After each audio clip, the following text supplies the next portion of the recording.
Hello అండి అందరికీ. ఇవాళ మన వీడియోలో ఎంతో టేస్ట్గా సింపుల్గా అయిపోయే బెల్లం గవ్వలు ఎలా తయారు చేయాలో చూద్దాము. ఇవి మైదాతోనే కాకుండా గోధుమ పిండితో తీసుకుంటే చాలా బాగుంటాయండి, హెల్త్కి కూడా మంచిది.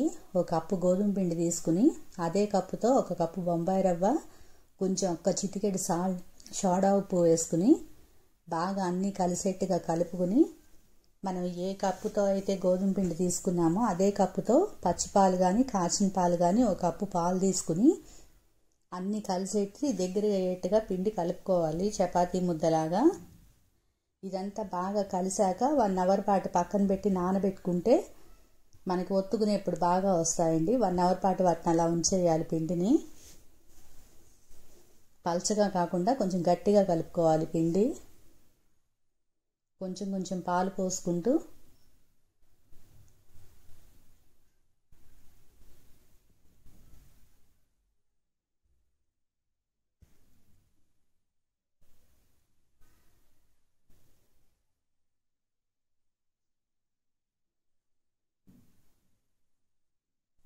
ఈ విధంగా చూసారా, మిశ్రమం ఈ విధంగా అయ్యేట్టుగా చూసుకుని కలుపుకుని పక్కన పెట్టుకుందాం.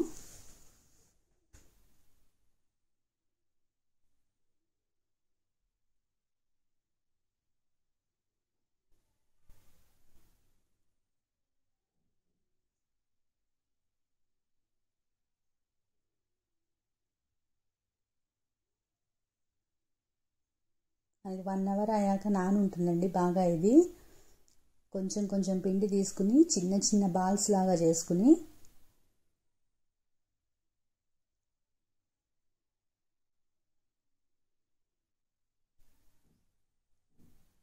ఈ బాల్స్ని ఒక స్పూన్ పోర్కు తీసుకుని దీని మీద పెట్టుకుని సింపుల్గా ఇలా ఒత్తేసుకుంటే మనకి ఈజీగా షేప్ వచ్చేస్తుందండి. చక్కగా ఎక్కువ కష్టపడక్కర్లేదు, జస్ట్ అలా ప్రెస్ చేస్తే చాలు మనకి చక్కగా ఇట్లా గవ్వల షేప్ అయితే వచ్చేస్తుంది.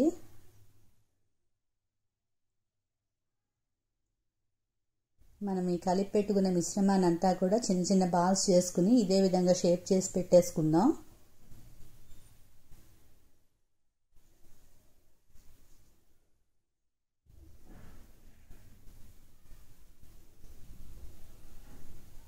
స్టవ్ ఆన్ చేసుకుని కడాయి పెట్టుకుని డీప్ ఫ్రైకి సరిపడా ఆయిల్ వేసుకుని అందులో డీప్ ఫ్రై చేసుకోవాలి. కొంచెం గోల్డెన్ బ్రౌన్ వచ్చేదాకా కొంచెం వేగాలండి, మరీ పచ్చి పచ్చిగా ఉంటే బాగుండదు. కొంచెం బ్రౌనిష్గా వేగితేనే మనకి క్రిస్పీనెస్ ఉంటాయి, పచ్చిదనం ఉండదు లోపల.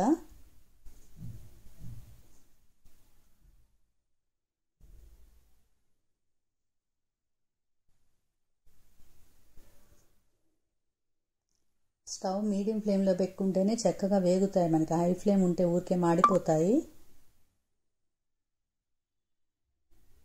ఈ విధంగా వేగి మంచి కలర్ వచ్చాక అన్నీ తీసి పక్కన పెట్టుకుని వేరే కడాయి పెట్టుకుని అందులో మనం ఏ కప్పుతో అయితే గోధుమ పిండి బొంబాయి రవ్వ తీసుకున్నామో అదే కప్పుతో బెల్లం తీసుకోవాలి. ఈ బెల్లానికి సరిపడా కొంచెం వాటర్, హాఫ్ గ్లాస్ కూడా పట్టదు, కొంచెం వాటర్ వేసుకుని మనం పాకం పట్టేసుకుంటే బాగా ముదురు పాకం రావండి. లేత పాకం అయితే చేతికి అంటుకుంటూ ఉంటుంది. మనం పాకం చూసుకుని జాగ్రత్తగా పాకం పట్టేసుకుని ఈ తయారు చేసి పెట్టుకున్న గవ్వల్ని ఇందులో వేసేసుకుని ఒక్కసారి అడుగు పైన కలిపేసుకుంటే మనకి ఎంతో టేస్ట్గా ఉండే బెల్లం గవ్వలు అయితే తయారైపోతాయి. మనకు కారం గవ్వలు కావాలనుకునే వాళ్ళు ఇందులోనే కొంచెం కారము, వాము, జీలకర్ర వేసుకుంటే కారంగా వస్తాయండి, అవి కూడా బాగుంటాయి. ఎంతో టేస్టీగా ఉండే గవ్వల్ని మీరు కూడా తయారు చేసి ఎలా ఉన్నాయో నాకు కామెంట్ బాక్స్లో కామెంట్ చేయండి. Thank you for watching. Please like, share, subscribe.